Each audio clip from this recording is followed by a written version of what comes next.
So I hand over. Thank you very much for being here, and we are excited to hear your talk.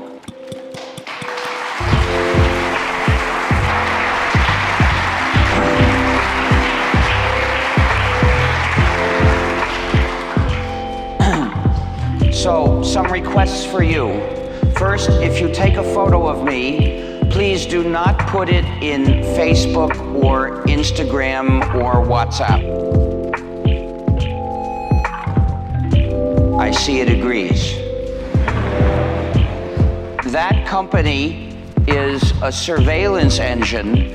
It uses face recognition. It can even recognize people by the back of their heads.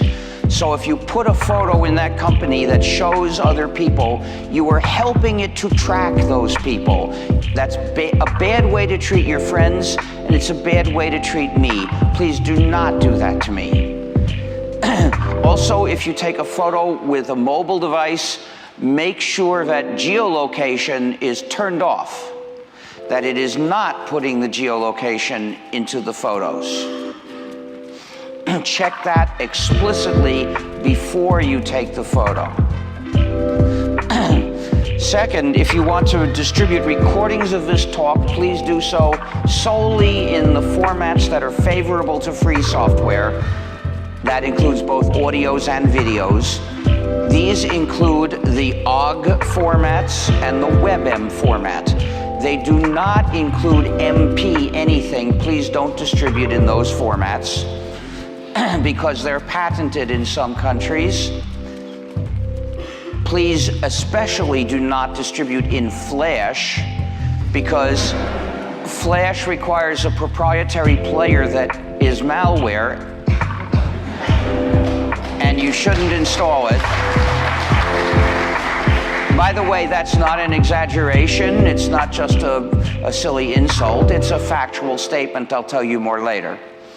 And you should always complain to any website that has Flash. And please don't distribute in Windows Media Player, Real Player, or QuickTime. In addition, please make sure that the distribution site in normal access permits downloading a copy of the recording without running any non-free software, including non-free JavaScript code sent in the page itself. And finally, please put on it the Creative Commons No Derivatives license, because this is a presentation of a point of view.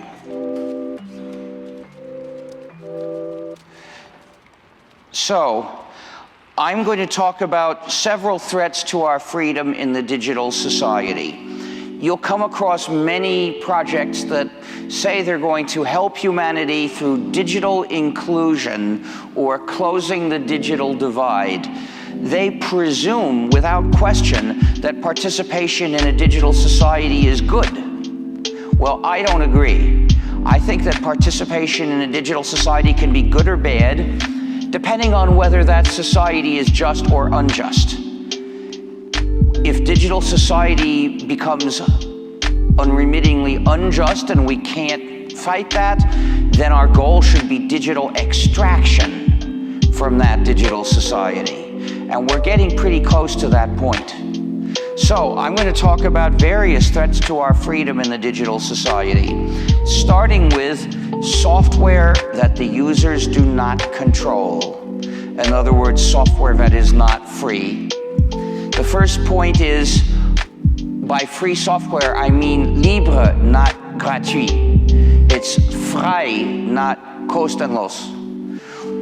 Whether you pay to get a copy of a program is a minor practical detail. We're not particularly concerned with that either way. We have nothing against either way. What concerns us is not how you get the copy, but what you get when you get the copy. Does it respect your freedom, or does it attack your freedom? First, what's a program? What's a computer? A computer is a universal digital engine. And conceptually, it's very simple. All it knows how to do is get the next instruction and carry it out, and get the next and carry it out, and get the next and carry it out. And it does this over and over millions of times a second. The instructions come from the program.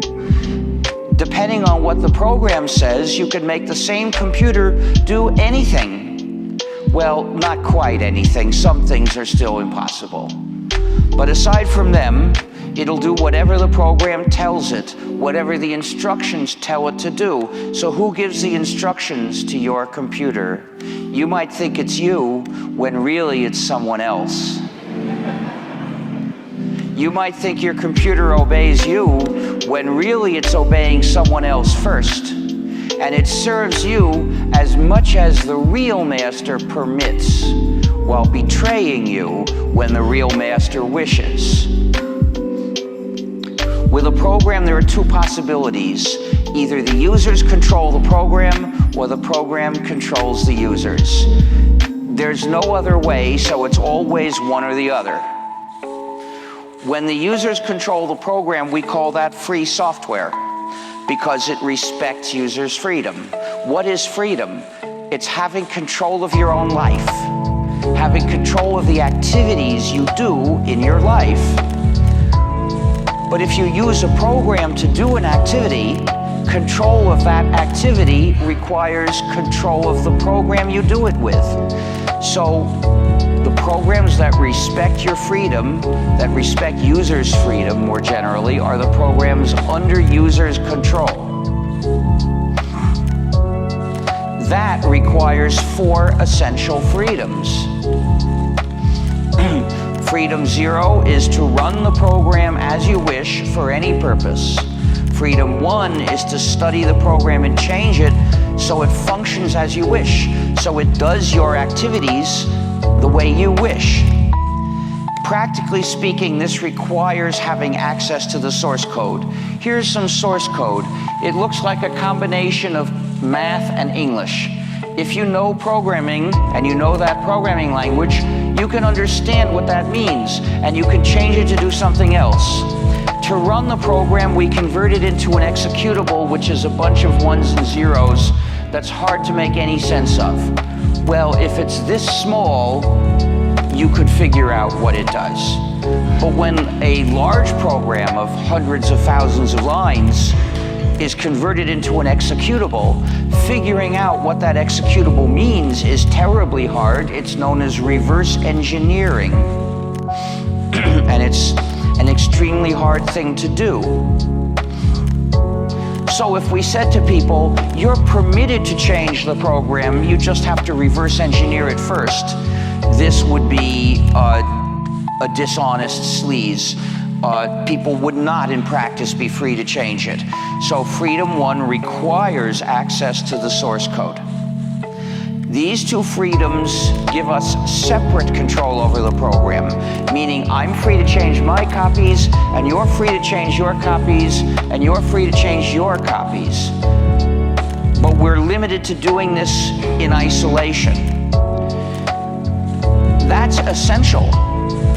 That much freedom is essential, but it's not sufficient, because most users don't know how to program. They don't understand source code, and maybe they don't want to. They do other things.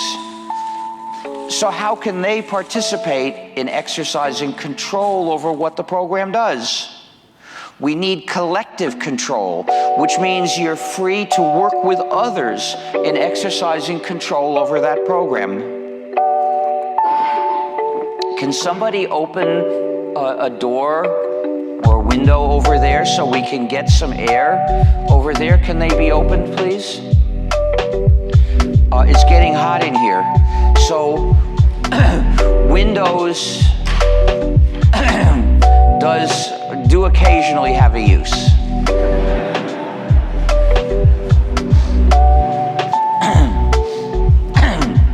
So here we see a group of 3 users working together to make the program do what they want. 2 of them are directly changing the program. They must know how, obviously. The third one on the left is not changing the program. Maybe he's a non-programmer, but even though he can't change the program himself, he can participate in a group deciding what changes to make, and in this way participates in control of the program. The people who work together are those who choose to work together. You don't have to work with others, but you're free to. So here are two other users that are not working with those three. They're using the program separately. They have the standard version, I guess. Why don't they work together? We don't know. Maybe they don't like each other. Maybe they never heard of each other. Maybe tomorrow they'll start working together. If they all wish to do so, they're free to do so. And they're also free to keep using it separately or join with some other group. Collective control requires two more freedoms. Freedom 2, to make exact copies and give or sell them to others when you wish. And freedom 3, to make copies of your modified versions and give or sell them to others when you wish. These two freedoms make collective control possible because they permit those in the group to work together. One in the group who changes the program can use freedom 3 to make more copies of that version and distribute them to others in the group. Then others who got it can use freedom 2 to make more copies and distribute them to other people in the group until they all have them. They're also free to offer copies to others. They can even publish them and offer them to the general public.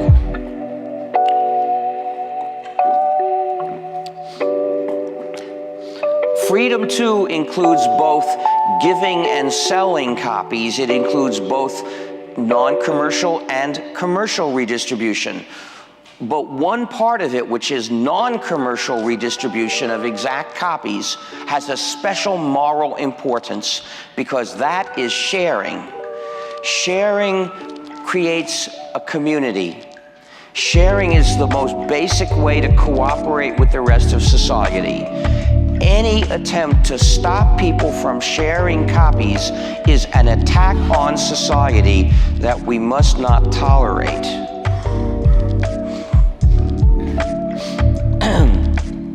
However, for a work to be free is a lot more than just being allowed to share copies. It includes commercial redistribution with or without changes. That's what freedom 2 and freedom 3 give us all. It includes commercial as well as non-commercial redistribution. So when a program gives us these 4 freedoms completely and thoroughly, then it's free software, which means the users control the program, the users generally make it do what they want it to do, and the program respects our freedom. That's what free software means. But if one of these freedoms is missing or incomplete, then we don't control the program. Instead, the program controls the users, and someone else controls the program. This is what a proprietary program does. It's an instrument of unjust power. Power for the program's owner over its users. It's a scheme to subjugate people. This is why proprietary software, proprietary means non-free, is an injustice. Without exception, it's an injustice. This is enough reason to reject non-free software and try to get rid of it all. But it's worse. This is how bad it was 30 years ago. Now it's much worse. Because nowadays, the developer or owner is fully aware of this power and is constantly tempted to use it to hurt the users for his own benefit. Benefit at the expense of his own users. They do this by putting in malicious functionalities. Non-free software is very commonly malware. because it's designed to do nasty things to the user. I'm not talking about errors here. Everybody makes mistakes, but these are intentional. They are not mistakes. For instance, they spy on the user. This example is the Amazon Swindle, Amazon's ebook reader, which spies on the user. Every so often it sends the title of the book being read and the page number to Amazon.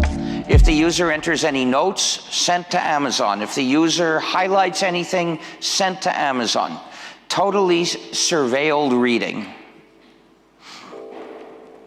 And even if the book was obtained somewhere other than Amazon, Amazon still knows the user is reading it. We know of spy facilities in Windows, in Mac OS, in the iThings, in Flash Player. I told you Flash Player was malware. And in nearly all portable phones.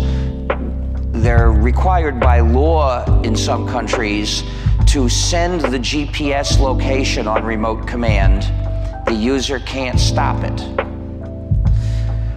But then it gets worse. There's the functionality of restricting users, stopping users from doing things. I'm not talking about a missing feature. Sure, there are always missing features. Nobody has an infinite amount of time. If you're developing a free program and you stop and someone says, hey, why didn't you add this feature? You can say, I got tired, you add it. Please add it.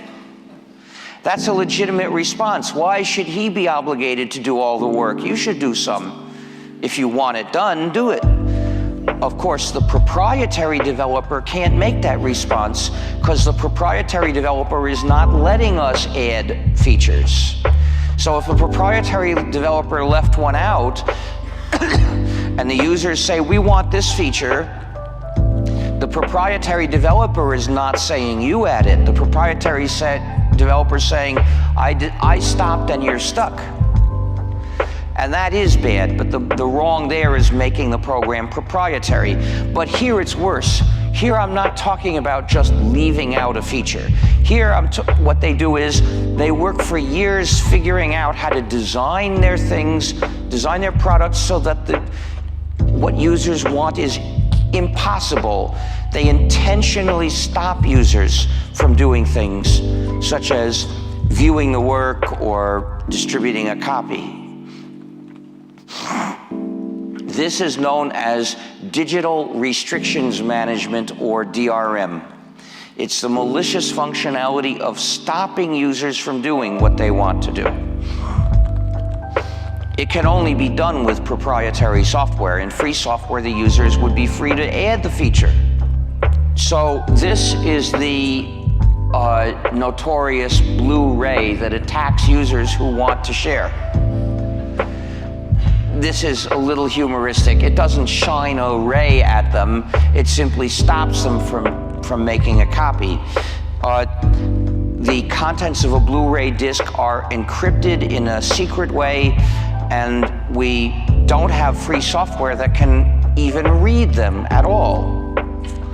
The result is every Blu-ray disc is the enemy of your freedom. If you value your freedom, don't give it away. Don't hand it to somebody who's offering you a Blu-ray disc. I have never used a Blu-ray disc. I expect I never will, unless somebody develops free software I can do it with. Then there would be no reason to refrain.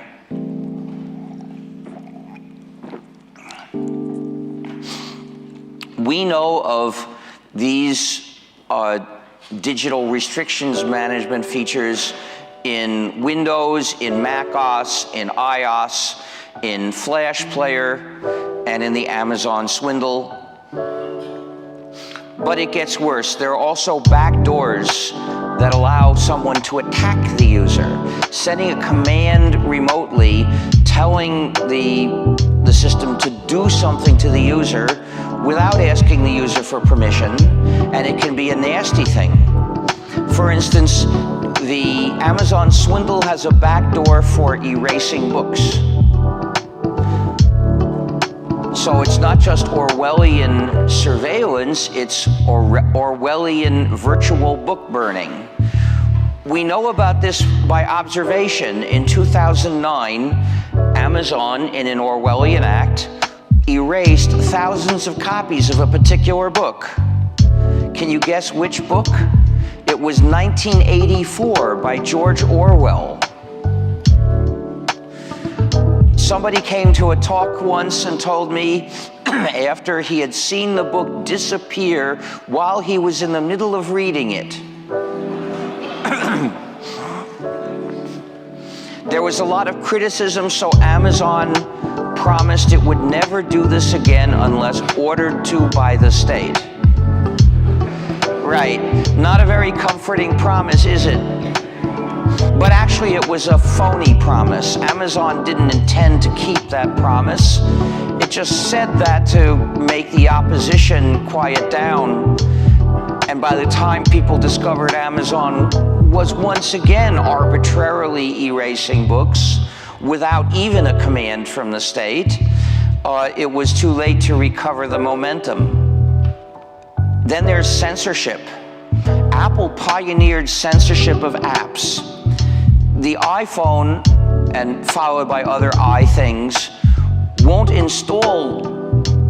let users freely install apps of their choice. It will only install apps approved by Apple from the App Store.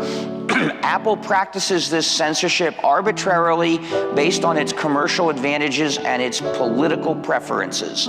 For instance, people noticed that apps that would provide real information about where to get an abortion were not permitted. But the crisis pregnancy centers, as they call themselves, whose purpose is to mislead women and tell them that abortions are horribly dangerous and refuse to tell them where to get one, they were permitted to post their apps in Apple Store. When users found ways to defeat the censorship, they called it jailbreaking. Thus, they recognized that these computers were designed as jails for their users, and that's our term for a computer that censors application installation. They're jails. Microsoft followed the same policy with Windows mobile devices. They're jails too. Then there's sabotage. Sony originally sold the PlayStation 3 with two modes of use: playing games on the gaming network and running another system such as GNU/Linux. Then somebody figured out a way to break Sony's digital restrictions management using GNU/Linux on the PlayStation, so Sony decided to take away that mode of use. It issued a firmware downgrade saying, if you install this downgrade, you will no longer be able to run GNU/Linux. But if you don't install the downgrade, you won't be able to play on the gaming network. So every user had to give up one mode of use or the other, a form of sabotage. But sabotage can be more direct. Sometimes the product has a universal backdoor. A universal backdoor is one that can be used to remotely change the software, which means it can be used to do absolutely any nasty thing to that user. No limits. There's been one in Windows since Windows XP. Microsoft did not admit it, but people proved it was there. And to show how ethical standards are going down, in Windows 10, there's still a universal backdoor, but now Microsoft says so openly. Now Microsoft does not fear revulsion from the users. They're too downtrodden. They won't rebel against anything. They believe that resistance is useless. Of course, that's not true, as some of us prove every day, but many people think it is. They haven't got the courage, and Microsoft knows it. Universal backdoors are known also in the Amazon swindle and nearly all portable phones. And Android has something a little like a universal backdoor. It has a backdoor that can forcibly install or deinstall any app. So Google could make an app specially for you and force install it. An Android expert told me that that's not quite equivalent to a universal backdoor, but it's clearly pretty powerful. And there's another kind of sabotage. Microsoft, when it finds out about security bugs in Windows, first shows them to the NSA and then fixes them. The article I read was entitled, "Can anyone ever trust Microsoft again?" The answer is obvious. They couldn't trust Microsoft before. Do you think the Swiss government should run Windows? So, now we know Microsoft does this. We don't know whether other companies do this for the US government or some other government. How could we tell, right? It's only luck that we ever find out. So basically, I've demonstrated that people who use proprietary software are, in general, already being dragged behind the bus.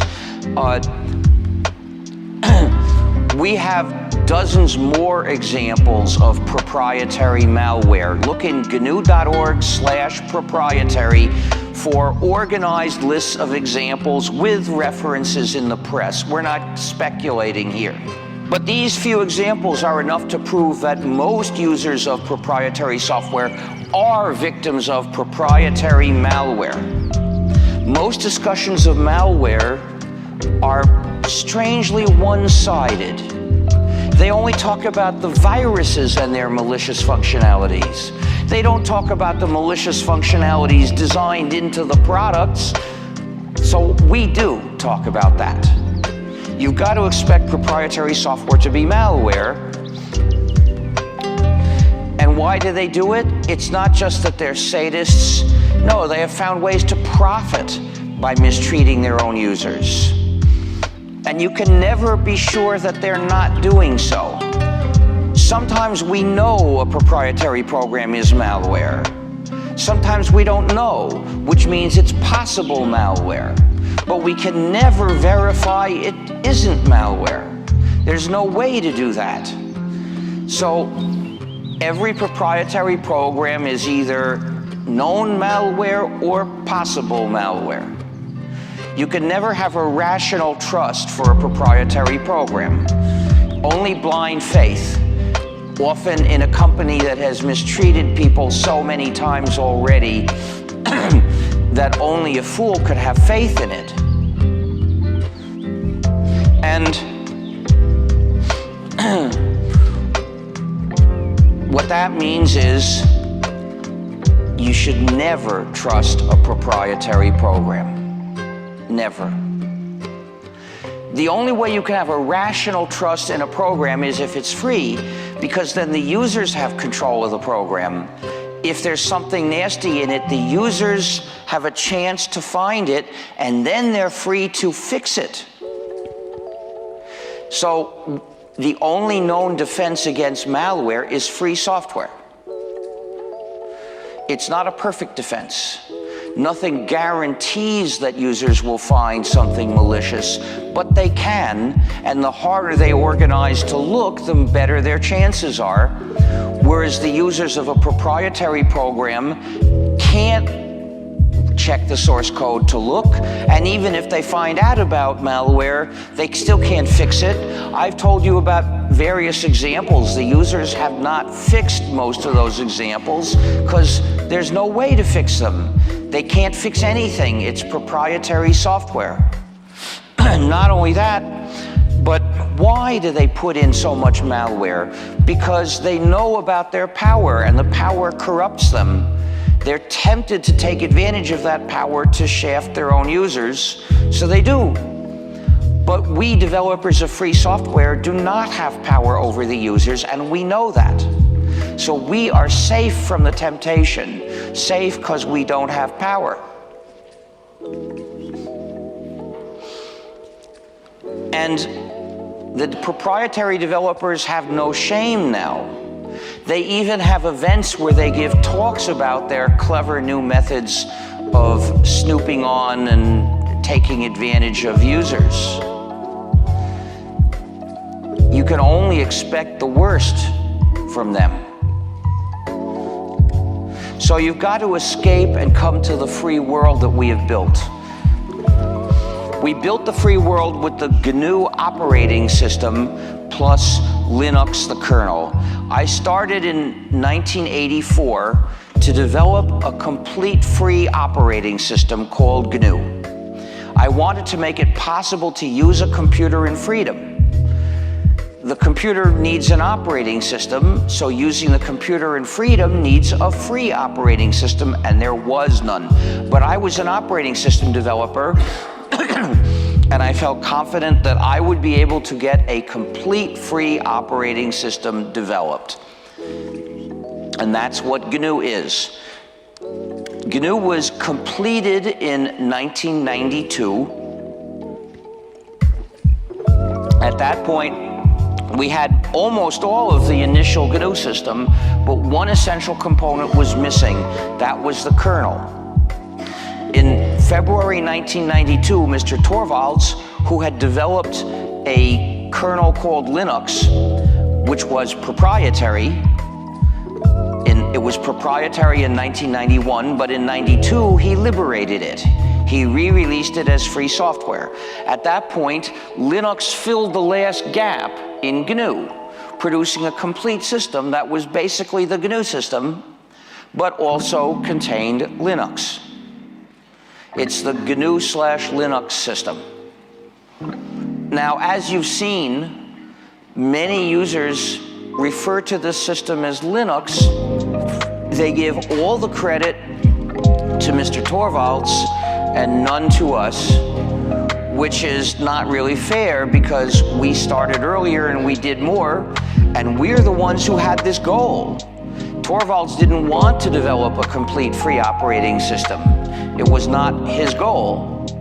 But we had been working towards that goal for most of a decade, and we got most of the way there already. So when he took the last step, it got us to the destination. So please, when you're talking about this system, please call it GNU/Linux. Please give us equal mention. And please don't use a penguin without a GNU. The penguin is only the symbol of Linux, and Linux is only one of the important components of the system.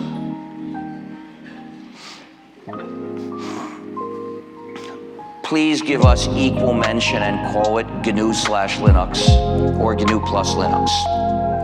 Anyway, GNU/Linux is basically a free operating system, but when you look at the details, that's not always so in practice.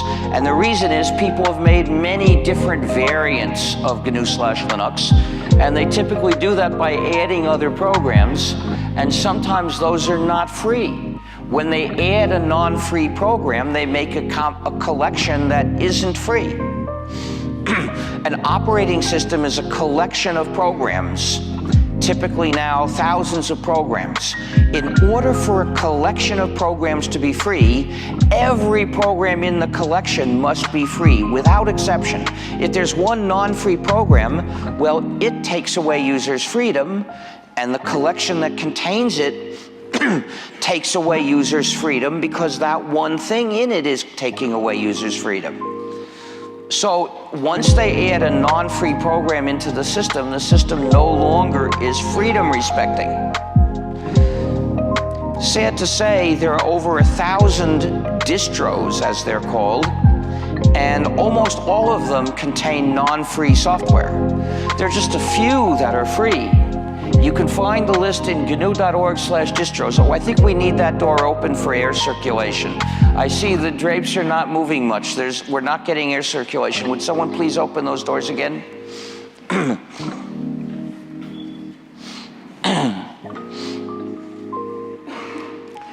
So, what's the problem of the non-free distros?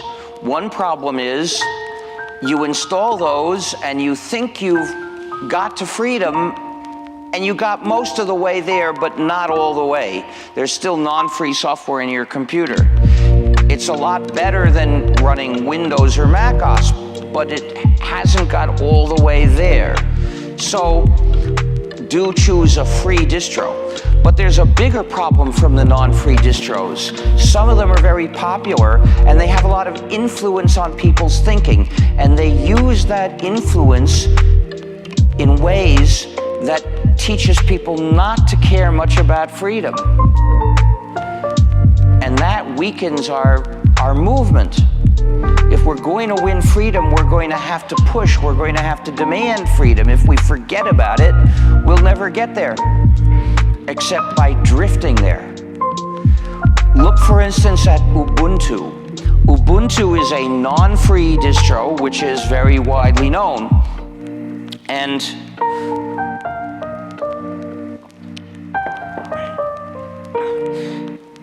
when you look at its statements, what Ubuntu communicates to the users is very influential. And what does it say? It could say, you deserve freedom in your computing and you won't get it from us.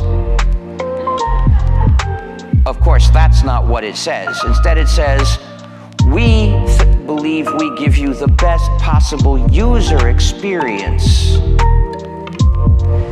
How do you teach values? By basing your words and your actions on those values.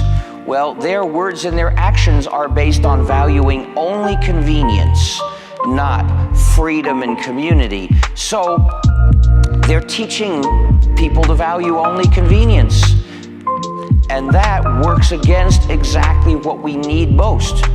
So it's very important not to praise non-free distros. Once you've installed a free distro so that you only have free software in your computer, or at least in your operating system, there's still a chance you'll end up running non-free software as you browse the web. Many web pages contain programs. They can be free or non-free, and some of them are free, but most of them are non-free. These programs are written in the JavaScript language, so we can refer to them by talking about JavaScript programs. But really the point is that they come into your machine in a web page, and your browser installs them and runs them and doesn't even tell you. So to protect ourselves, we developed Libre.js. It's an add-on for Firefox that checks every JavaScript program to see if it's either trivial or free. In those cases, the JavaScript program is permitted to run. But if it's non-trivial and non-free, Libre.js blocks it and warns you. You can see on the screen whether there are non-free JavaScript programs there, and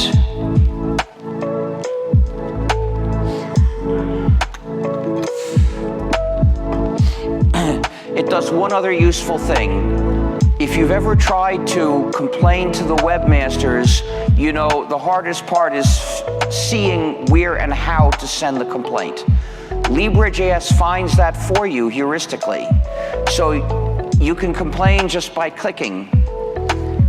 And all you have to do is type in, I couldn't use your site because it demanded I run a non-free JavaScript program. Please fix that. Send. In less than a minute, you can complain. You could complain to 10 different sites in 10 minutes a day. Please do it. It's contributing to the movement. We need to show those webmasters they're losing something by not respecting our freedom. Another way to lose your freedom is by letting a service do your computing. The customary way to do a computing job, a computing task, is run a program. And if the program is free, the users control it. You can lose control by running a non-free program. Well, now there's another way, but it's a mistaken way. If you entrust that computing job to somebody else's server, you can't possibly have any control over it. You see, a program is a work. It exists in copies. You can have a copy of the program if someone lets you, and then you can run it, and then you can have control over it. But there aren't copies of a service. You can't copy a service. You never have control over a service run by someone else. He has control over it, and you don't. So if you use a service to do your own computing activity, you've lost control over it. Basically, never replace a program with a service. Never. If you can do the job in your own computer, that's the only way that lets you have control. If you hand over that same computing activity to somebody else's server, you don't have control anymore. And there's no remedy. There's no way that we can all have control over what that server is doing. The only way each of us can have control is if we have our own copies. Then I can change my copy the way I wish, and you can change your copy the way you wish. But if we're all using that server, it works a certain way. There's no way I can have what I want and you can have what you want. So basically, you've got to reject this scenario. You must not use a service as a substitute for a program. So we call it Service as a Software Substitute, or SAS. And for your freedom's sake, you need to reject it. This doesn't apply to all services. It applies to services that offer to do your computing. Because there are other computing activities you do which are communicating with others. They're joint activities, communication activities, and you can't have full control over them because of their nature. They're not simply yours. In those cases, we need to go through the network, and if that includes using a server in the network, it doesn't make things any worse. So we have to distinguish between your own computing and your joint activities with others. Joint activities with others may need a server, but if it's your own computing, in principle, you can do that by running a program in your own computer, and any other way is denying you control over your computing. In fact, using SAS is inherently equivalent to running a non-free program. You lose control of your computing just the same. By both pathways, you get to the same bad result. But actually, SAS is even worse. I told you that many proprietary programs spy on their users. Well, that means they send data to a server.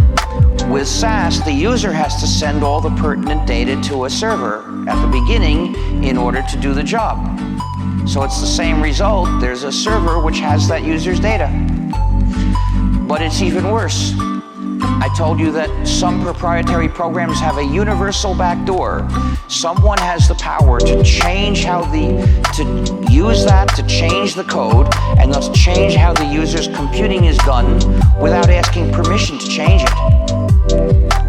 With SAS, the server owner can install different software in the server at any time, and thus change how it does users' computing. Now, it's right that this owner can install different software in the computer. It's his computer. He should be able to change what it's doing. The problem comes from the fact that what it's doing is not his computing, it's other people's computing. So he has the power to change how their computing is done without asking each of them for permission to change it. So SAS is, by its structure, equivalent to running a proprietary program which is spyware and has a universal backdoor. It's equivalent to malware. So don't use SAS. We want to have computing in freedom, but there are obstacles to cross. For instance, the companies that get money by subjugating users use that money to make it hard to escape. They create social inertia. For instance, when Microsoft got the companies that sell PCs to pay for a Windows license on every machine and ship every machine with Windows, the result was an additional obstacle against ever moving away from Windows. When Apple offers a discount on computers to a school, it's doing that to try to create inertia, making it hard for society to move away from Apple machines. So every time these companies appear, we should protest them. If they're selling, if they're recruiting, protest them. Another obstacle is the term open source. You see how I object to trying to piggyback promotion of open source on my activities. I'm very firm about that because open source is a different idea, which I have never supported. Anyone who's told you that I do open source is giving you misinformation about me. I started the free software movement in 1983. It's about giving users freedom. Open source was started in 1998 as a reaction against the ethical ideals of the free software movement. People in the free software community disagreed. They had different views. Some were we supporters of the free software movement, and there were others who disagreed, and they didn't want to look at this as a matter of right and wrong, but they did like and participate in development and promotion of use of free software. So since we had a disagreement, we debated with each other over years. And then in 1998, they coined a different term, open source, so that they could talk about the same community and the same software and without ever mentioning our ideals. It was a way to disconnect our achievements from our philosophy so that they could promote the achievements and have the philosophy be hidden and buried. Because they had a different term, they could design a different discourse. They left out all the ethical foundation of free software and talked only about practical aspects, and they presented only practical benefits as the reasons. So they presented it as only a way of doing things that you could do if you like. But they never said you should. That's what they don't want to say. Our criticism of proprietary software, saying that this common business method is an injustice, for them was too radical. They wanted to win the favor of business executives by not saying things like that. So where we say if you develop and distribute a program, it's your moral duty to respect users' freedom to change and redistribute it, they say only it might be in your interest practically to let users change and redistribute it because they'll improve the code quality. Open source is not a movement. That was their choice, not to be a movement. Open source is not based on principles. That was their choice, not to make it a matter of principles. It's just a recommendation for them. But they had the support of the majority in 1998 and nearly all the businesses. So the politicians and the mass media mostly followed the businesses. And since then, they only talk about open source. It's hard for us to make ourselves known to the public at all. In fact, most of the people who've heard of me think I support open source. Every week I get several messages thanking me for what I've contributed to open source or asking me to discuss some aspect of that, and I have to refuse. I have to say, I don't want to talk about any issues about open source. That's not what I support, and never was. Or I didn't contribute anything to open source, so there's been misinformation. I have to respond in a way that's sharp enough that the person recognizes that, and does a double take and realizes he was mistaken in what he had been told before, but I have to avoid making it so sharp that the person's feelings are hurt. It's a difficult balance. Even worse, I see articles that call me the father of open source.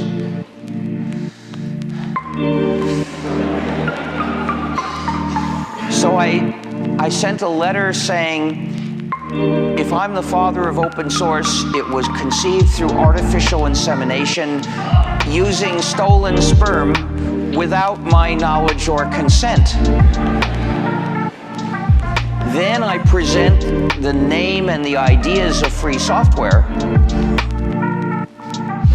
And that's the real point of the letter, to show the readers of that periodical the ideas that were not in the article. But I like to start with a joke. It's always fun. So that means you can help us just by saying free software or vrije software or logiciel libre and not talking about open or closed.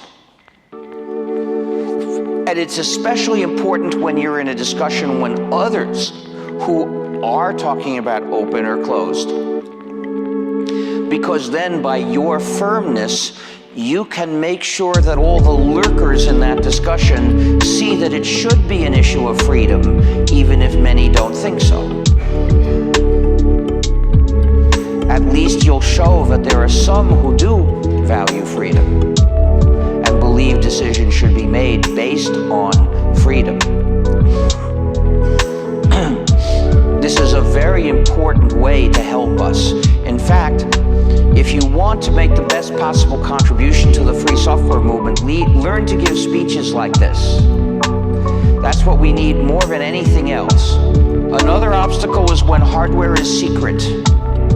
They'll sell you the product and they refuse to tell you how to control it. Instead, they say, here's a proprietary program that will control this device. Run it and shut up. We can't run this proprietary program. It would deny our freedom. So what do we have to do? Reverse engineering.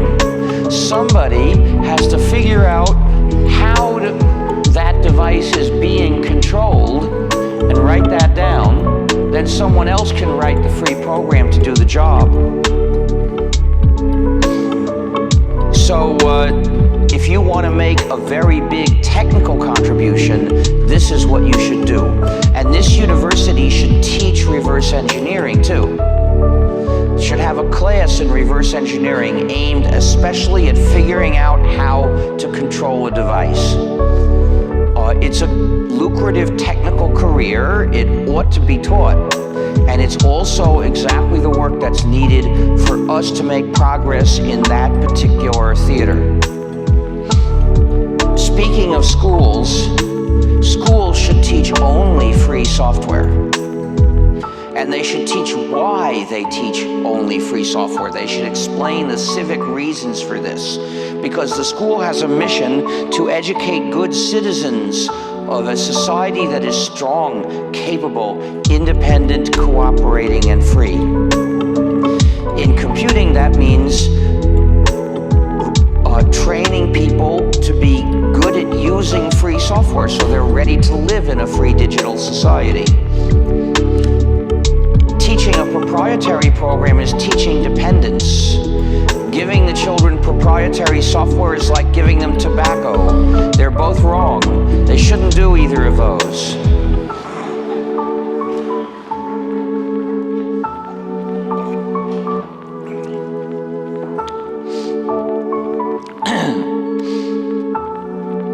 Then there is teaching children to be helpful, cooperative citizens who help other people. So every class should have this rule. Students, if you bring proprietary software to class, you may not keep it for yourself. If you bring software to class, You may not keep it for yourself. You must share copies, including source code, with the rest of the class. Because this class is a place where we share our knowledge. Therefore, you may not bring proprietary software to class except for reverse engineering. The school, to set a good example, must follow its own rule. It must bring only free software to class and share copies, including source, with everyone that wants copies, except for reverse engineering exercises, if any. It should only share the source of those once people have submitted their answers. But there's also the issue of education in computing. Every program embodies knowledge. If it's proprietary, that knowledge is secret, withheld from the students. A proprietary program is the enemy of the spirit of education, so it should not be tolerated in a school except for reverse engineering to discover that knowledge. But a free program makes its knowledge available to the students. It supports the spirit of education, and it's necessary for education. How do you learn to write good, clear code? By reading lots of code and writing lots of code. Only free software offers the chance to read the code of large programs we really use. Then you have to write lots of code. If you want to learn to write clear code in large programs, you have to write lots of code in large programs. But to do that, you have to start small. What does it mean to start small, writing code for large programs? It means writing small changes in existing large programs. Only free software gives you the chance to write changes in large programs we really use. Any school can offer its students the chance to master the craft of programming if it's a free software school. And, well, first I will mention that governments also must move to free software. In the case of a state agency, the use of a non-free program attacks the computational sovereignty of the country. Government agencies do their computing for the people, and they have a duty, a responsibility to maintain full control over that computing so they can make sure they're doing their duty to the people correctly.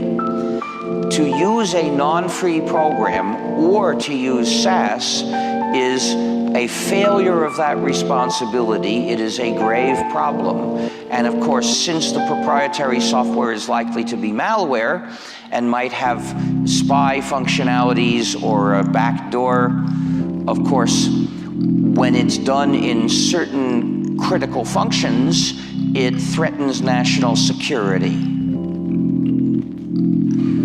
So the government must move away from proprietary software with dispatch. It must make a plan to put an end to the use of proprietary software in any state entity.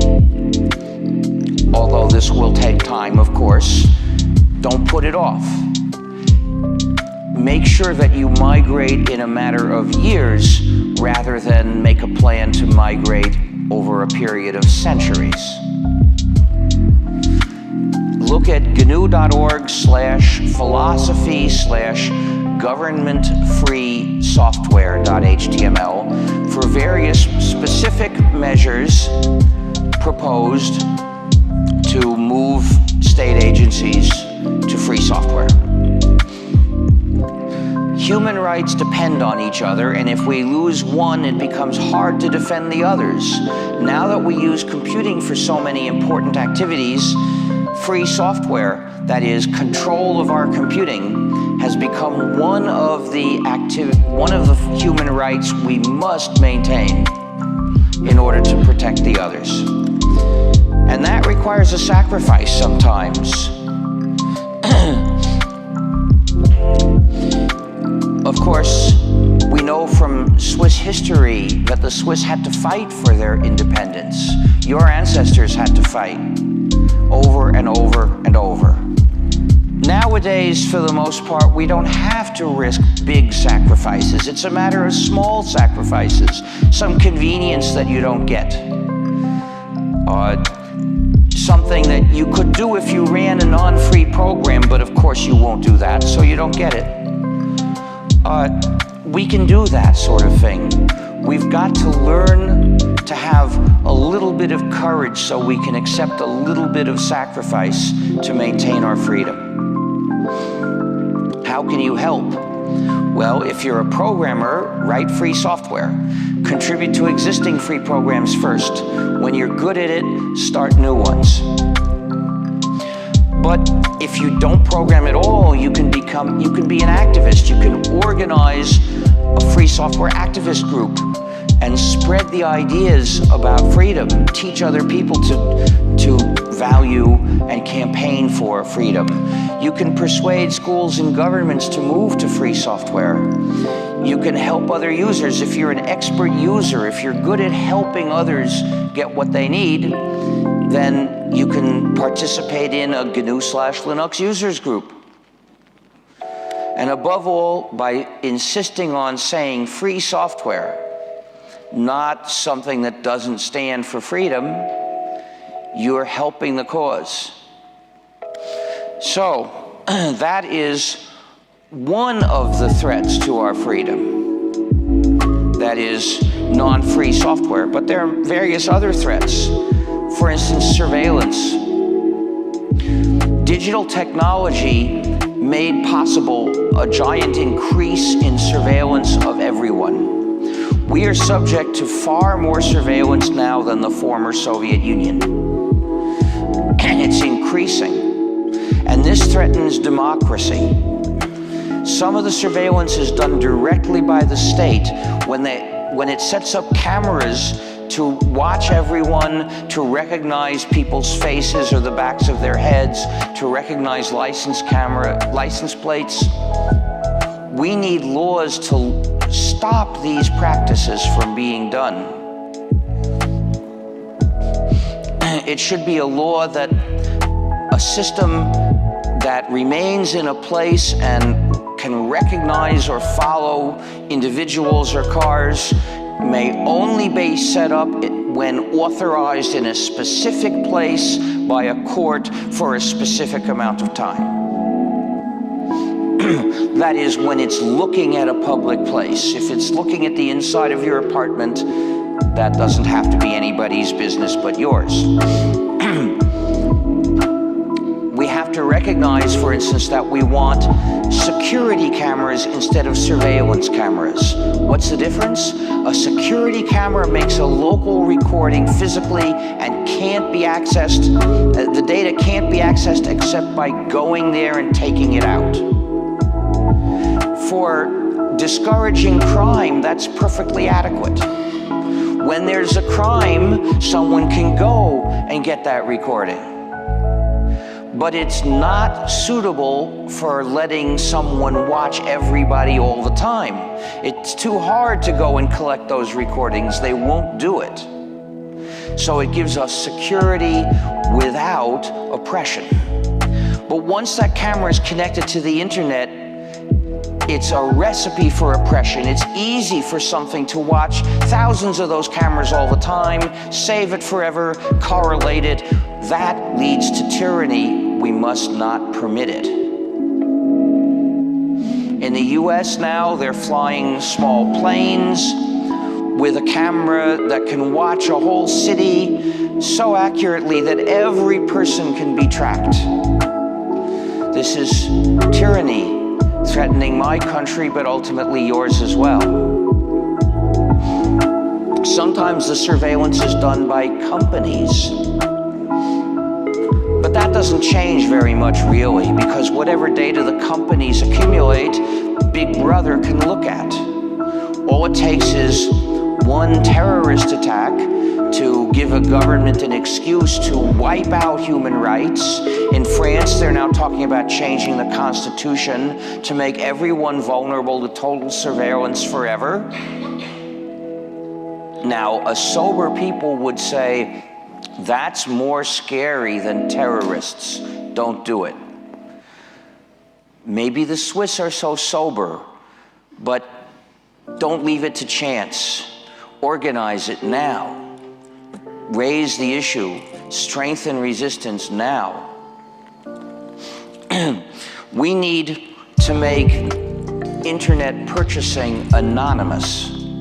We need to make it impossible and, if that can't be done, then illegal for companies to collect the amounts of data they collect now. Of course, sometimes they collect the data from proprietary software. By insisting on free software, we can protect ourselves against one surveillance mechanism, which is using our own computers to surveil us. But when the surveillance is done in other ways, through systems that don't belong to us, then we can't protect ourselves so easily. In those cases, we need to organize politically to stop the surveillance. Look at gnu.org/philosophy/surveillance-vs-democracy.html. The reason this threatens democracy is, democracy means the people control the state, which requires that we know what the state is doing. But states tend to keep that secret. How do we find out? We depend on heroes, whistleblowers like Edward Snowden, to tell us what the state is really doing. Without them, we lose control of the state, and it can turn on us. We need the state to be powerful, or it can't do its job. But therefore, we need to keep it firmly under our control so it doesn't attack us or betray us to the plutocrats. So we need to maintain solid democracy. But the state that tries to keep secrets calls the whistleblowers criminals and tries to put them in prison. If the state can identify them, then it can imprison them. If it requires the special knowledge and careful planning of a Snowden to be a whistleblower and not be imprisoned, we won't have enough whistleblowers. Therefore, we must not permit the state to know who goes where and who speaks with whom. If the state can get that much information about the people, it can imprison any whistleblower. In other words, it can always find journalists' sources and imprison them. We must make sure it can't do that. So in that page, surveillance-vs-democracy.html, you'll find various recommended ways to reduce surveillance. Another threat to our freedom is censorship. We thought 20 years ago that the internet would destroy censorship. It would be too hard to censor the internet. Now we know that's not so. Any government that's willing to tolerate a certain amount of resentment and spend some money can censor the internet. And it's not just obvious tyrannies such as China and Iran that censor the internet.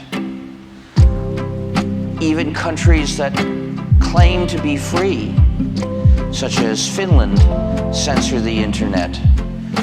Finland imposed internet censorship in 2006, requiring ISPs to block access to sites that were labeled as pornography. Somebody decided to study the actual practices of censorship in Finland. He found a list of sites that perhaps were censored, and then he tried to access them, and he recorded which ones were blocked.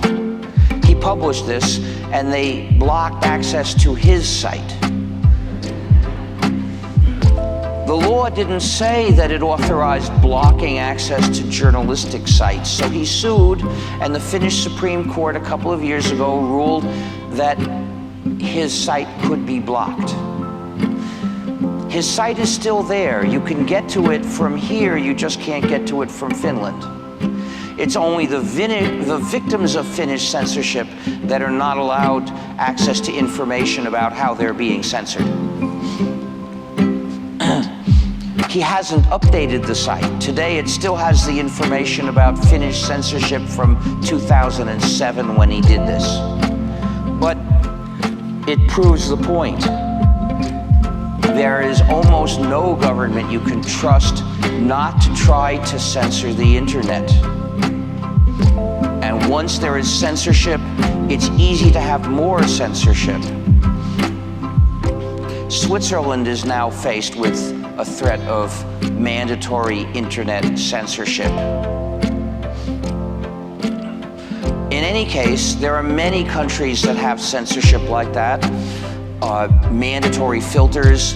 Several years ago, the first sign that President Erdogan of Turkey was turning into a dictator was when he made every Turkish internet subscriber choose between censorship and more censorship, and yet more censorship and even more censorship. 4 levels of censorship, but access to the real internet would not be allowed in Turkey anymore.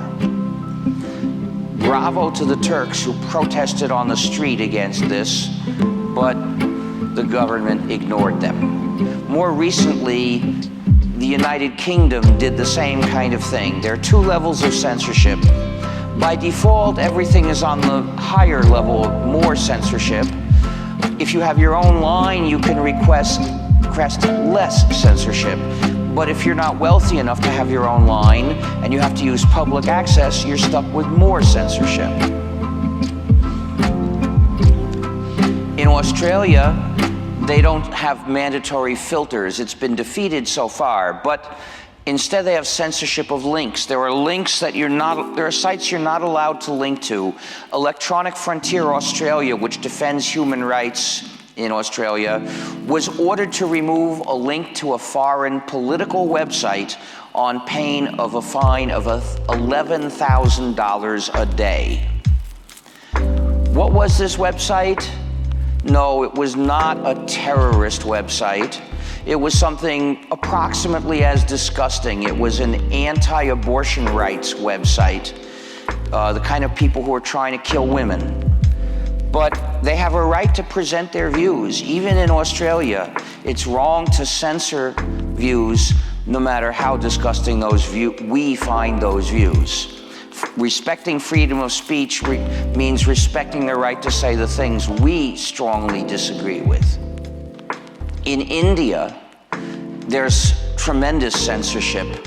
Not only materials on the internet, but books and films are censored if they are considered to offend somebody's religion. The brilliant animated film Sita Sings the Blues is banned in India.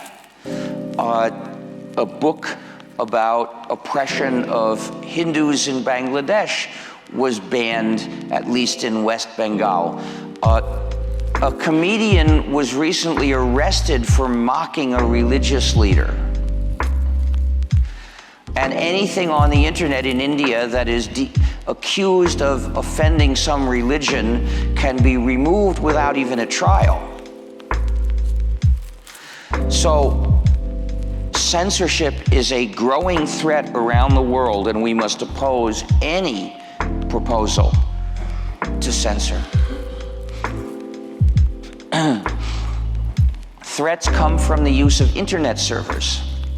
I already told you about 2 of them. I told you about the non-free JavaScript code sent in web pages, and I told you about service as a software substitute. Another one is that internet services collect a lot of data about people. Now, sometimes they do it through surveillance in a sneaky way. You know that Facebook collects a lot of data from its useds. Facebook does not have users, it has useds. Are those windows really open fully? Can we move maybe we should move the curtains so air flows better? That's really important, I'm afraid. Oh, thank you. If you see a like button, Facebook knows that your computer has visited that page. The reason is the image of the like button and some JavaScript code comes from the Facebook server. The Facebook server sends it to your machine by its IP address. And it knows what page you're looking at because the protocol tells it, that is, the browser sends the information, I want this image for the sake of such and such page. So the Facebook server knows the machine with this IP address visited that page. It's getting data about you, even if you were never a user of Facebook yourself. But not with our browser, IceCat, because we've made it block all those things.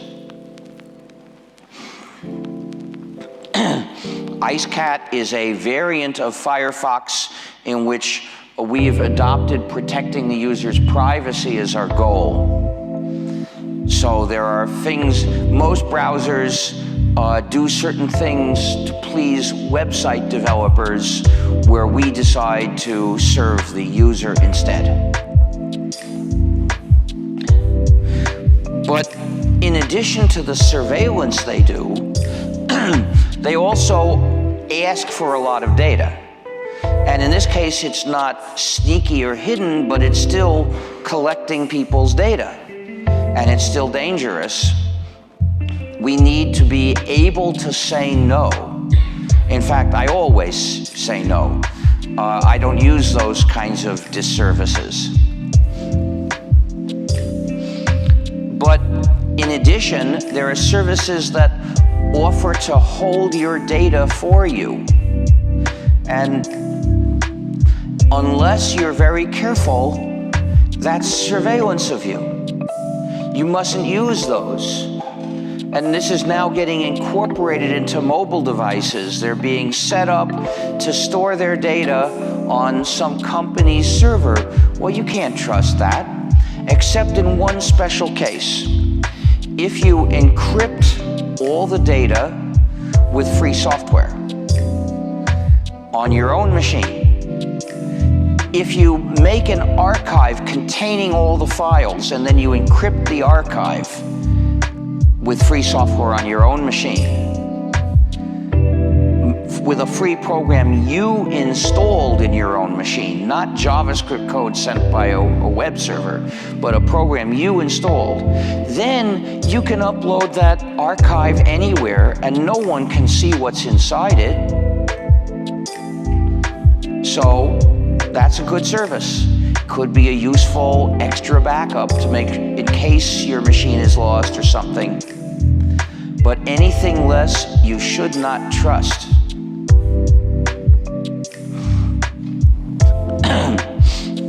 So what?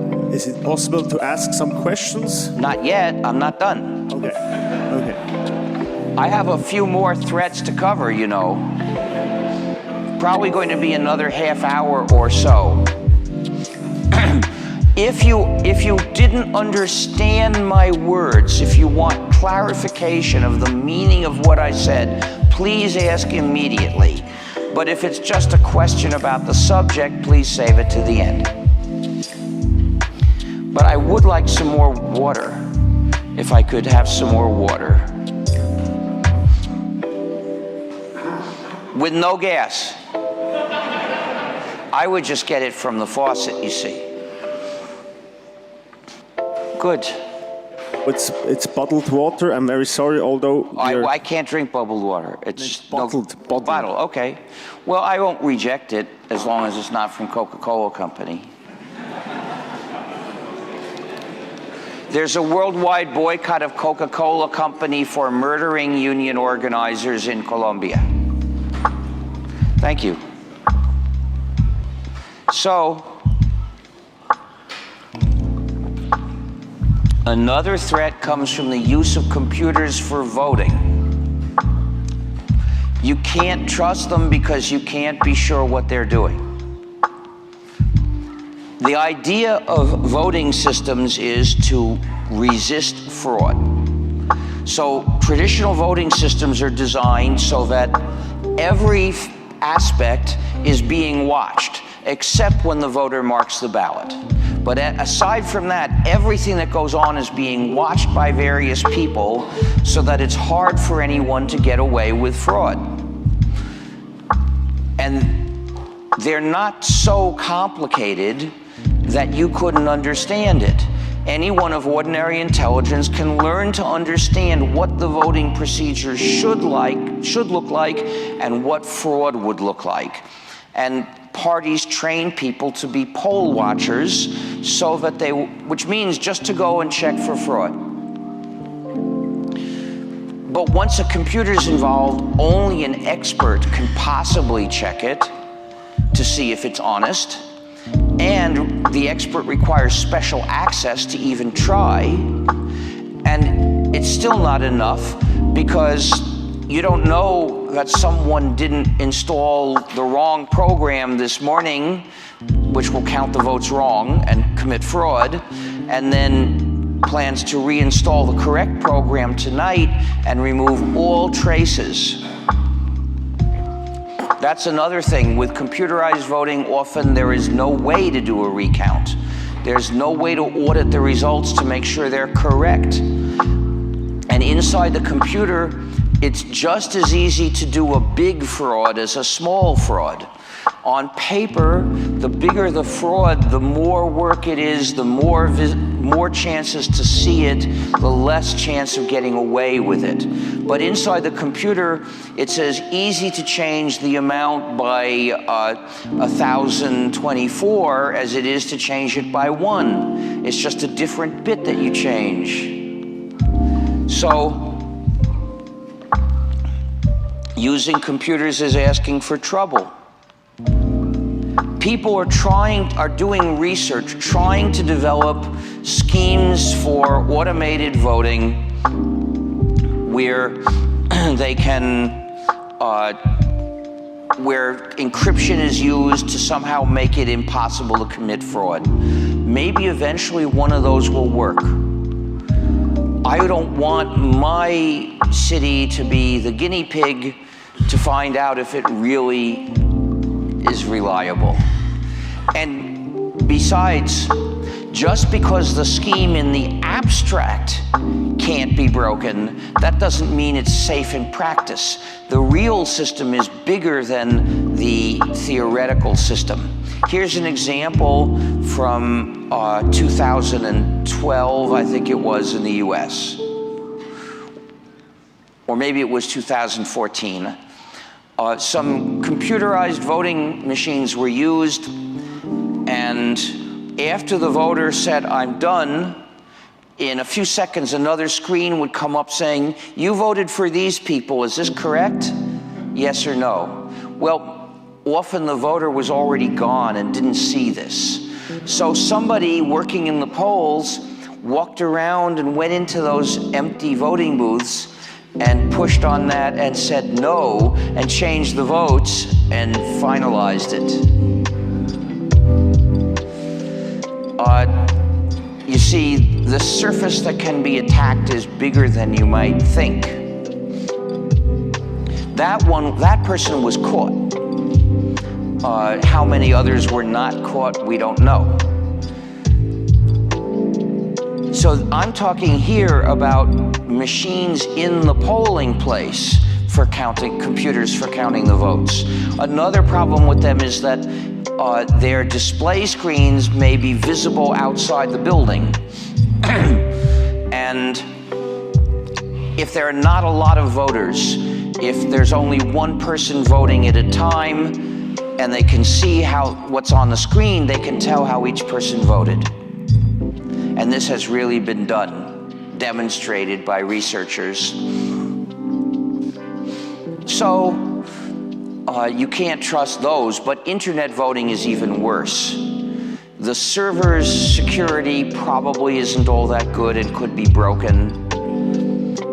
And then there's the security of the user's own machine. If the user's own machine is a zombie, well, then the botnet will decide that user's real vote. It'll say yes, you're voting for A, and it'll send a vote for B. But in addition, there's always the danger that your threatening spouse or employer will demand that you vote in his presence, and so he can check that you voted for the right person. And no one knows any way to resist that. So we shouldn't allow remote voting. It's a foolish idea, except when there's a special justification, such as you're going to be out of town.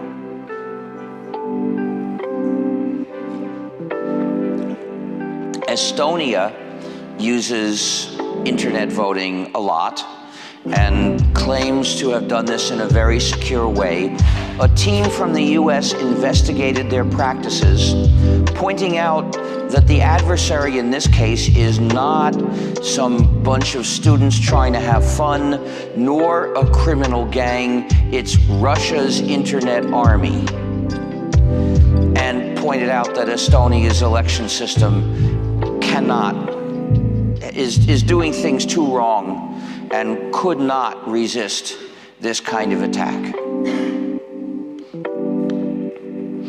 It's simply a foolish thing to even talk about doing.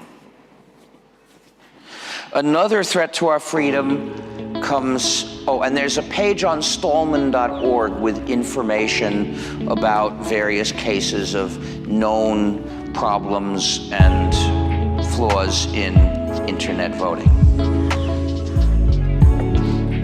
We think that with computerized voting of any kind, it looked like W stole the 2004 presidential election through fiddling with optical vote counting machines in the state of Ohio. There was a consistent pattern in the counties where they counted votes by hand. The outcome agreed with the exit polls. But in the counties where they counted votes by machine, there was a systematic difference in favor of W between the actual outcome and the exit polls. So maybe the US presidency was stolen this way.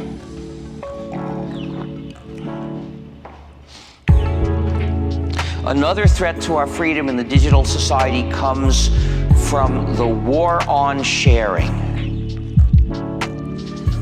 Digital technology is so useful because it makes it easier to copy and manipulate information and to transmit it. There are those that don't want us to get this benefit, who want to have control over what we do with our computers, namely the copyright industry. For decades now, they've been waging a war on users to try to stop us from having full use and full control of our technology. They started with propaganda. They called the people who share pirates, taking for granted that cooperating with other people is the moral equivalent of attacking ships. Morally speaking, that's as false as can be, because attacking ships is very bad, but sharing with other people is good. Fortunately, there's no piracy in Switzerland. Where would it be, on Lac Léman? So I reject their propaganda. When people ask me what I think of piracy, I say, attacking ships is very bad, let's send the Navy. If they ask me what I think of movie piracy, I say, I like the first Pirates of the Caribbean. If they had limited themselves to propaganda, I wouldn't call it a war, because they have the right to express their views. But they didn't stop there. Then they began perverting our technology, perverting the products that we get, so that instead of serving us, they restrict us for the sake of the lords of copyright. That's digital restrictions management, DRM. They put them into computers and into proprietary software. But hackers found ways to break the handcuffs. By the way, hacking means playful cleverness. When people break security on a computer, we refer to them as crackers. Their activity is cracking, which is distinguished from hacking. So they developed new methods that were harder to break, but they also imposed unjust laws prohibiting the distribution of devices that can break DRM. This started in the US with the Digital Millennium Copyright Act.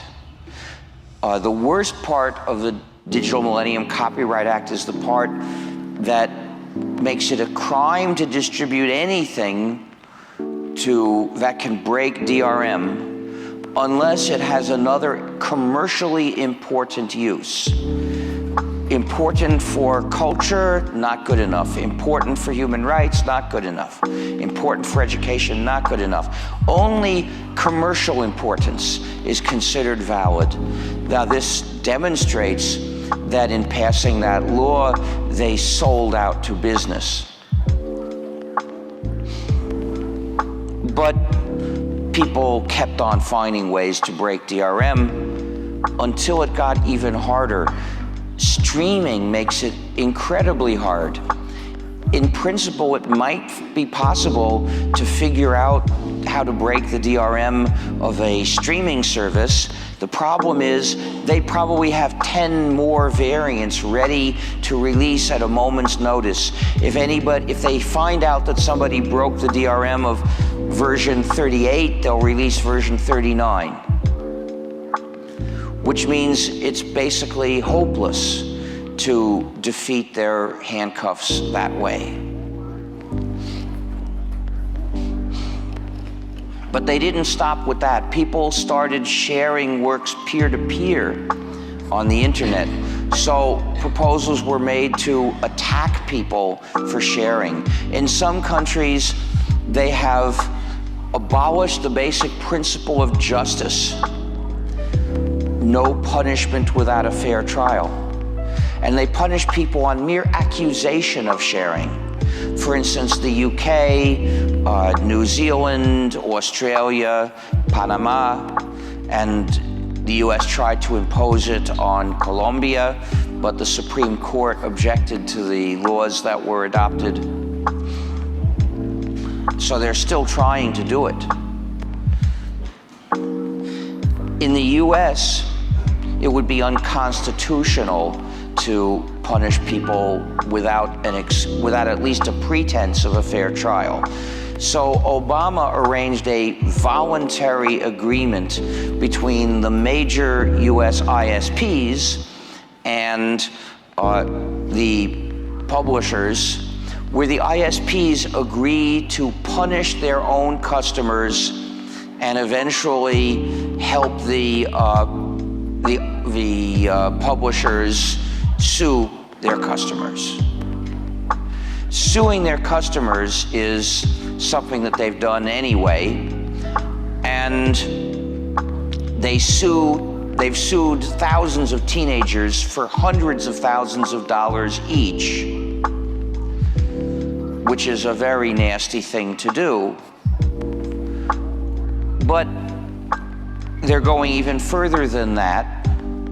In Japan, to download something from the internet is a crime punished by 2 years in prison. Any copy of anything without authorization, 2 years in prison. Of course, they will only do this when some really important publisher demands it. And if 2 years isn't enough, I suppose they'll start shooting people dead with a firing squad.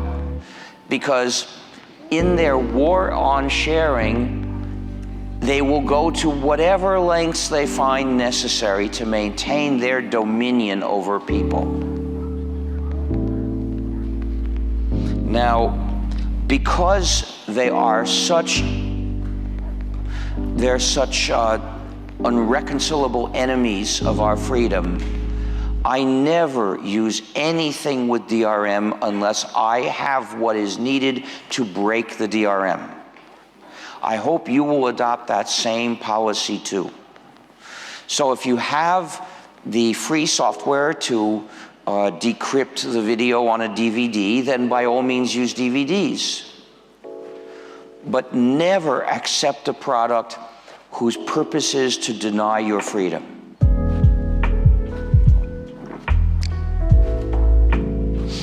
So, it's no coincidence that they keep using ever nastier methods.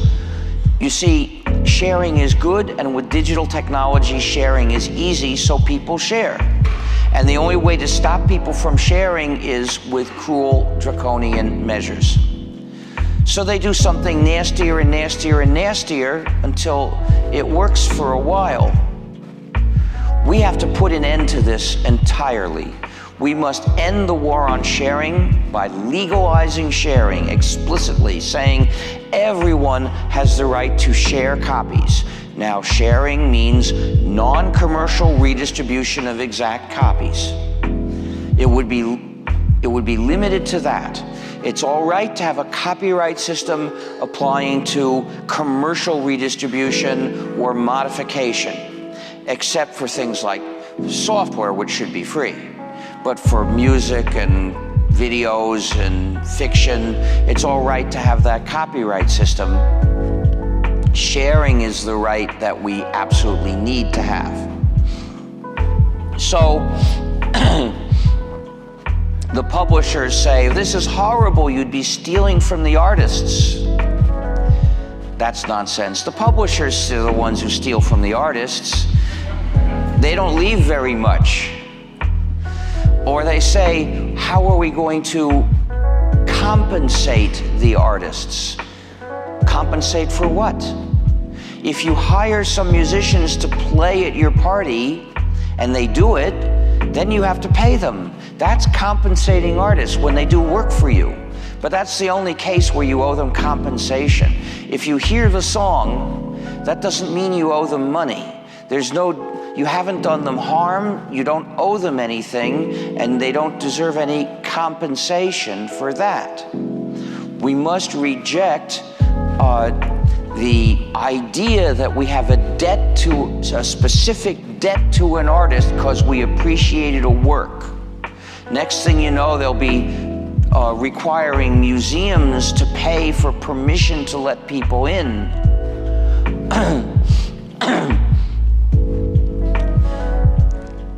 And another swindle is when they talk about compensating the rights holders, because we're supposed to think that means the artists, but really it means the publishers.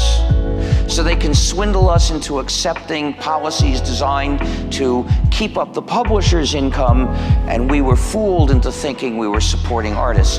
I am in favor of supporting artists more. That's useful. If we want arts, we should support artists. But we must do this in a 21st century way, one that is designed to be compatible with legalizing sharing. So I have two proposals to make. Number one works through the state. The state collects some money each year to divide among artists based on their popularity. It'll have to compute their popularity or measure it by polling or something like that. Once you've got a popularity figure for each artist, how much money should that artist get? The obvious way is linear proportion. Twice as popular, twice as much money. If A is 1,000 times as popular, because A is a star, then appreciated, capable non-star B, then A would get 1,000 times as much money as B, which means the money would be wasted. It would almost all of it would go to a few stars. Not a useful system to adopt if our goal is to support the arts better. The stars don't need more money, and the rest wouldn't get any significant amount from this. So I propose take the cube root of the popularity of each artist and distribute in proportion to that. The cube root of 1,000 is 10. If A is 1,000 times as popular as B, then with the cube root, A would get 10 times as much money as B. Not 1,000 times, just 10. So the effect of the cube root is to shift most of the money from the stars to the mid-range popularity artists where more support will help the arts. Those are the artists that could use the chance not to have a day job and might get it with this system. Now, the cube root keeps going up. It never goes down. Keeps going up. So the more popular you are, the more money you'll get. A star will get more money than a non-star, but not thousands of times as much as a non-star. So that's what will make this system use our money efficiently to support the arts. The other method is voluntary payments. Suppose each player has a button you can push to send a little bit of money to the artists. Like maybe a quarter of a franc in Switzerland. There's some optimal amount, right? If the amount is too small, maybe everybody will push it and it will add up to very little. If the amount is too big, a lot of people won't push it. There's got to be some amount that maximizes the total that people send every day. An economist maybe could figure it out. I could only guess. It doesn't matter. It will be worked out. The point is, then once this is there, and it should send it anonymously, you can either push it or not. It's totally up to you. If you don't push it, nobody will pester you. But if you do push it, you'll feel good. So people who can afford it will push it, and poor people won't. That's very important. Poor people shouldn't have to pay. We shouldn't try to squeeze money out of poor people to support arts. We should invite the non-poor to support arts and make it so easy that how could they say no? How could they resist feeling good that they sent something to the artist?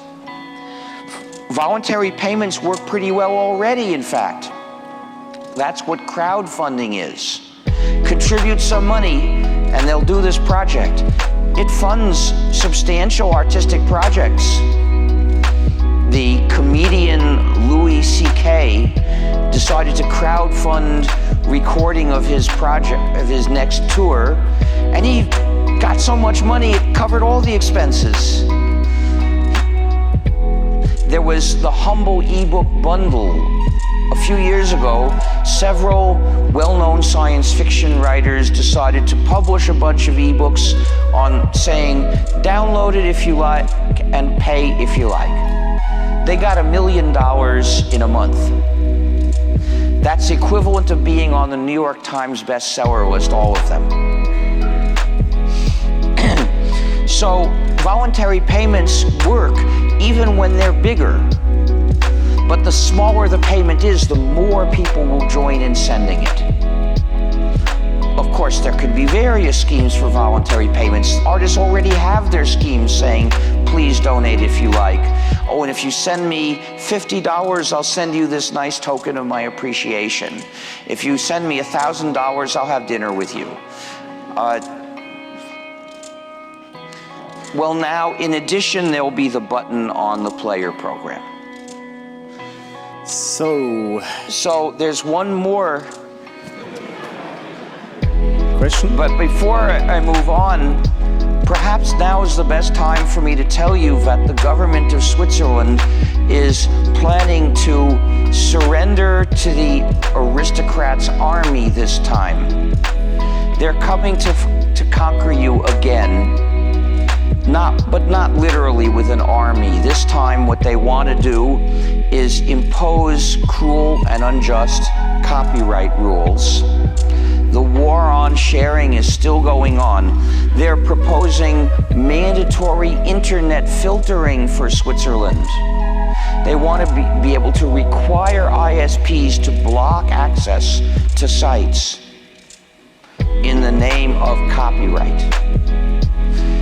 And they want to impose the DMCA's takedown system, but even worse. The DMCA is a US law, and the takedown system means if there's a platform where people post things, someone else can say, that posting infringes my copyright, and the platform has to take it down, even if the accusation is false. And it has to stay down, I think it's for 10 days. even if they know the accusation is false.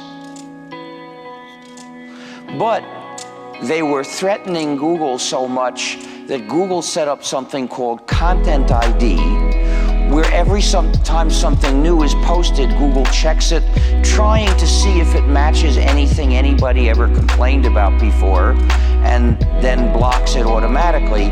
But it's unreliable, it makes mistakes, things get blocked wrongly. And then people complain about this a lot.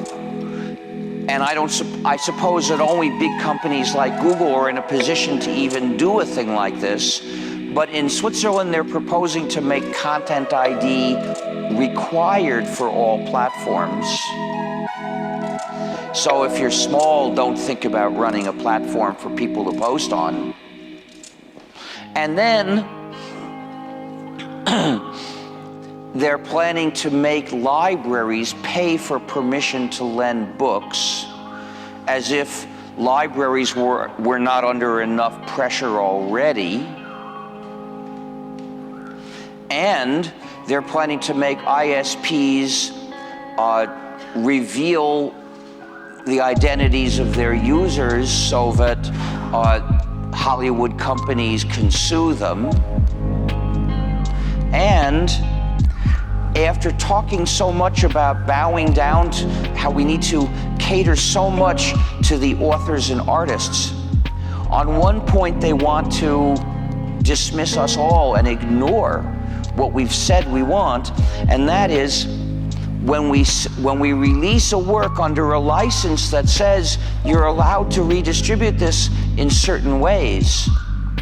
For instance, any of the Creative Commons licenses, they're creating an excuse to ignore the conditions of those licenses. Basically, they want to allow collecting societies to give a blanket license for everything, like, you know, all books, or all videos, or all music, or anything like that. And they would give these blanket licenses to big companies, and then those companies would be allowed to use anything, and the only condition would be to pay. Of course, theoretically, the copyright holders, in this case it probably would be the authors, could tell the collecting society not to do this, but they'd have to know it was going on, and they'd have to find out where it was, and they're probably not in this country. They could be anywhere around the world. What if 50 countries did this? Every time you publish something and you said modified versions must be under this license, and you want that to be obeyed, you're going to have to write to 50 collecting societies through the ways each one of them said to do it. This is ridiculous.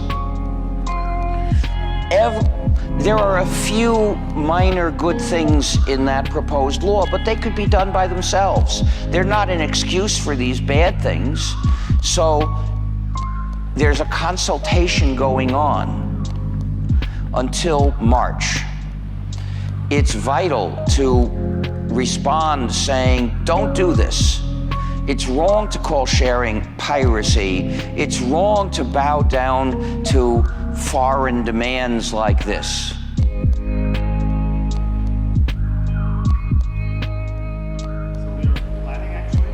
We are planning to make a response to this copyright revision. Okay, but is it only organizations that can respond, or can individuals too? Anyone. Okay, so all of you should do it, and each of you should post your response, because they might not post responses that they don't like, so you post it.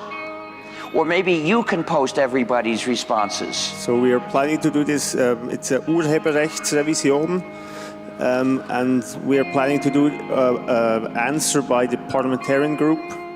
So we are collecting opinions if you want to. Will you post people's responses? I can, yes. Will this organization post them? We have can a blog. Can they send them to you? Yes, we have a blog. You can send them by email and we post it on the blog. Oh, they will? That's good.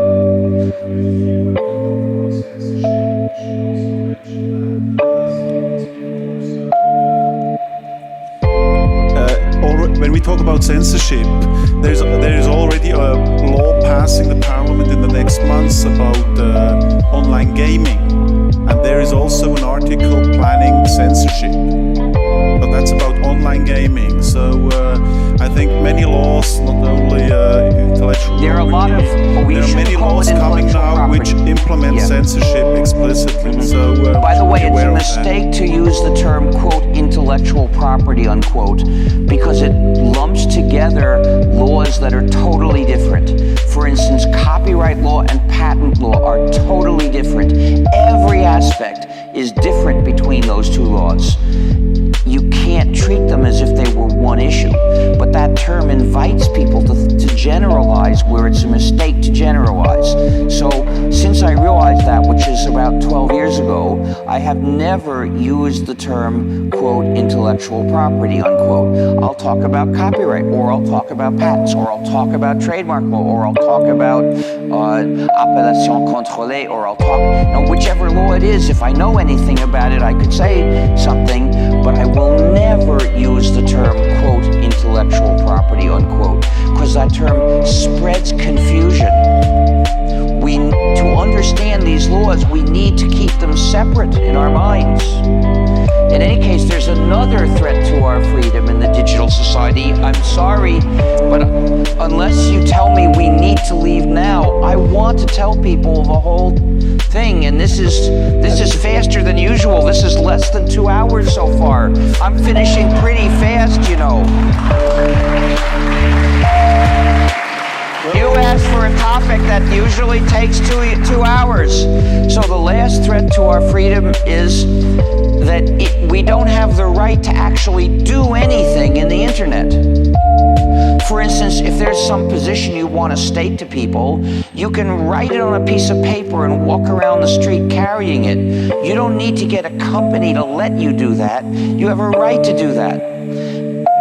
But if you want to do that on the internet, through a website, you need the cooperation of an ISP and a domain name registry and a hosting company. And they can cut off their services arbitrarily in practice, because each one writes terms of service, and then that company interprets those terms of service and judges whether you violated them and can cut you off. Most of them say they can change their terms of service at any time, and if you go on using their service after they announce the change, you've accepted it. Now, I don't know how it is here, but in Boston, if you rent an apartment, you sign a lease.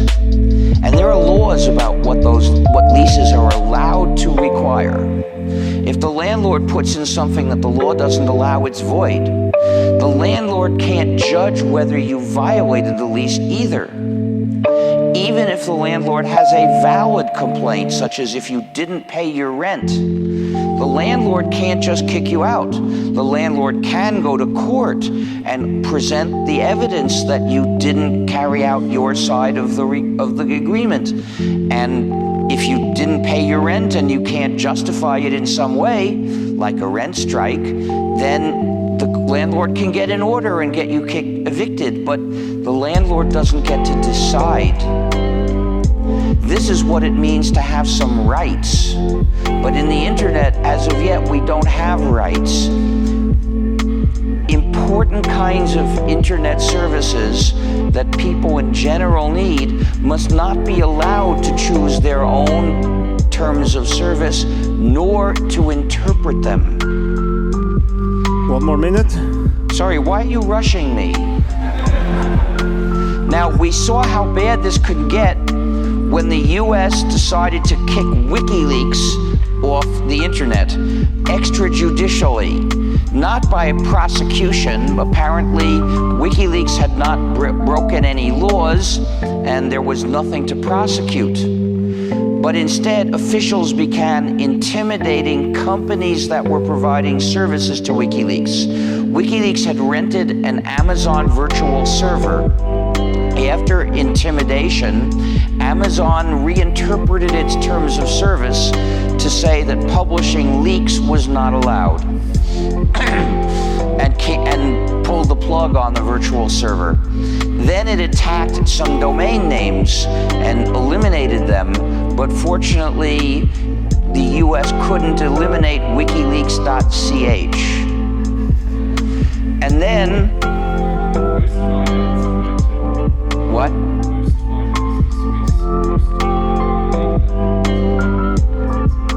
Caught which account? Oh, Assange, but not wikileaks.ch. This is, I'm talking about the domain name that makes it possible to type in wikileaks.ch and get connected to the server that WikiLeaks puts there. That's what the US was trying to block. But then it tried to block payments for people to donate to WikiLeaks. And a long series of companies just announced arbitrarily they wouldn't send money to WikiLeaks. They would not obey their customers' requests. Even Visa and MasterCard. Then a company in Iceland, which was accepting credit card payments for its services, said it would accept also donations to WikiLeaks. They cut off credit card processing to the company. And then European Union law came into play.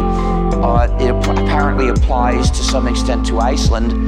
And it says that because Visa and MasterCard have a large market share, they're not allowed to arbitrarily cut off service. The company sued and it won. It forced them to reestablish its service and even to give money to donate to WikiLeaks. This was the beginning of a sign of what we really need. We've got to make it impossible to intimidate these services into cutting off something controversial. So I think this is a very good closing sentence. Now it's time for the auction. Okay, so please give an applause for the